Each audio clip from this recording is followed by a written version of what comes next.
జీ5 ఉండగా మీ favourite TV shows ని మీరు అస్సలు మిస్ అవ్వలేరు. Complete free.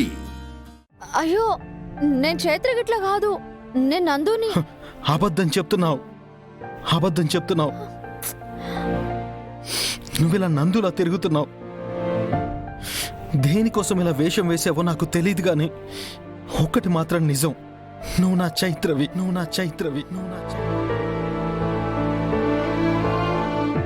అందుకే నందు అని వేషం మార్చి భాష మార్చి నా చుట్టూ తిరుగుతూ నా గురించి ఎప్పటికప్పుడు తెలుసుకుంటూనే ఉన్నావు. ప్లీజ్ చైత్ర, ఇంకా ఈ దాగుడు మూతలు ఆపు. నేను గుర్తించేశాను. చూడు, నువ్వు నాతో ఉండు చాలు. ఈ వేషాలు అవన్నీ అక్కర్లేదు. నా మాట విను. నువ్వు చైత్రవని ఒప్పుకో ప్లీజ్. అయ్యో, నిన్నే నిజం చెప్తున్నాను. నేను చైత్రన్ కాదు, నా పేరు నందు. నా పూర్తి పేరు అలకనంద.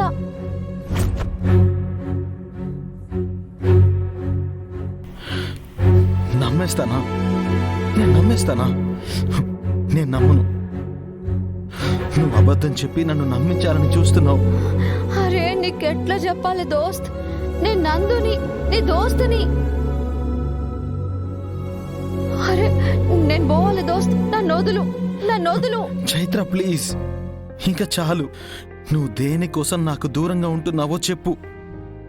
ఆ సమస్య ఏదైనా సరే నేను తీరుస్తాను, కానీ నువ్వు చైత్రవి కాదని మాత్రం చెప్పకు. ఇప్పుడు కూడా నువ్వు నన్ను నమ్మించి దూరంగా వెళ్తే అక్కడ మా వాళ్ళు నన్ను నరకంలోకి నెట్టేస్తారు. లేదు దోస్త్, నేను నందునే. ఇదిగో నీ దగ్గర పాడడానికి వచ్చిన నందుని. నువ్వు నందువని నమ్మబుద్ధి కావడం లేదు.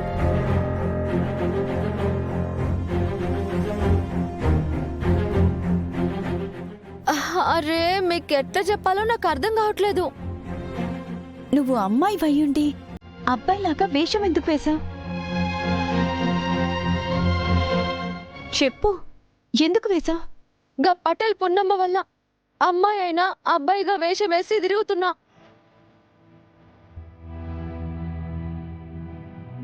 నేను చైత్రని కాదు దోస్త్. అలకనందా అని మీరు బాన్స్వాడకొస్తే నిరూపిస్తా.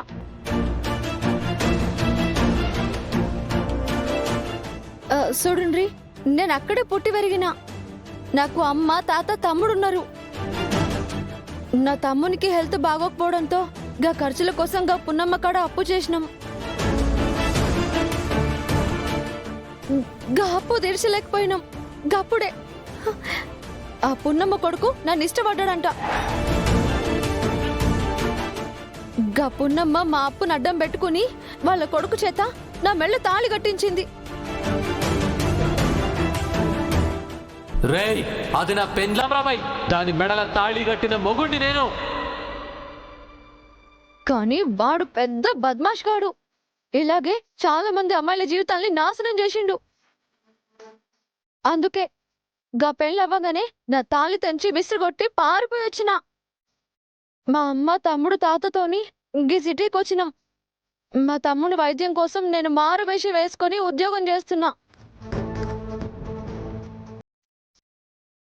మొన్న కూడా గా గుళ్ళో గా పున్నమ్మ తరుముకుంటొస్తే నాటకంలో పోయి అమ్మవారిలో నటించిన.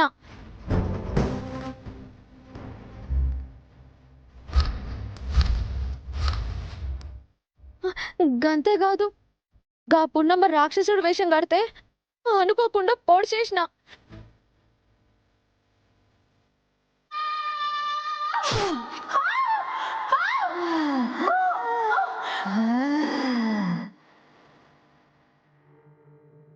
దోస్త్, గా గుడిలో నువ్వే కదా నువ్వు ఇట్లా పాట పాడతావా అని అడిగింది.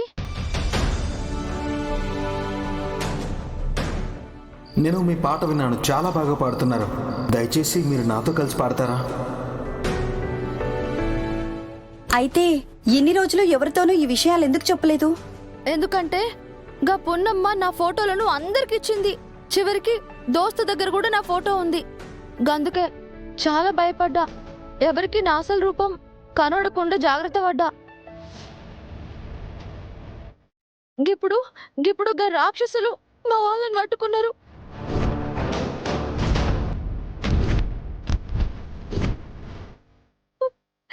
నన్ను కూడా వాళ్ళ తానికి రమ్మని ఫోన్ చేసిండ్రు. నేను ఇప్పుడు మా వాళ్ళని కాపాడాలా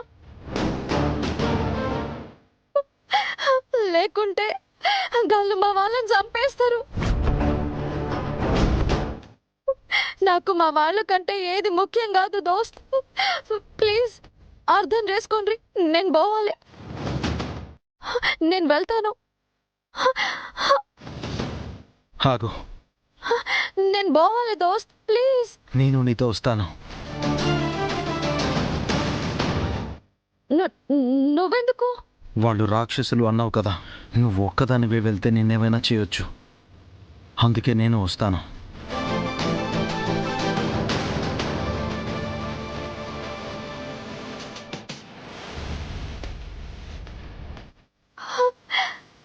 థ్యాంక్ యూ దోస్త్, thank you, thank you. It's okay.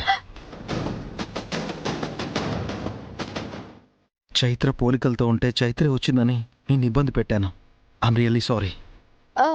గదే ఉందిలే దోస్త్, గిందులో నీ పొరపాటు ఏంలే. జరా మనం పోదామా? విరాజ్కి లాఫింగ్ ఛాలెంజ్ చెప్దామా? ఎందుకంటే ఈ బెలూన్స్ని లాఫింగ్ గ్యాస్తో ఫిల్ చేసాం. ఇవి పగిలితే నవ్వుతూనే ఉంటాం. ఒక్క నిమిషం.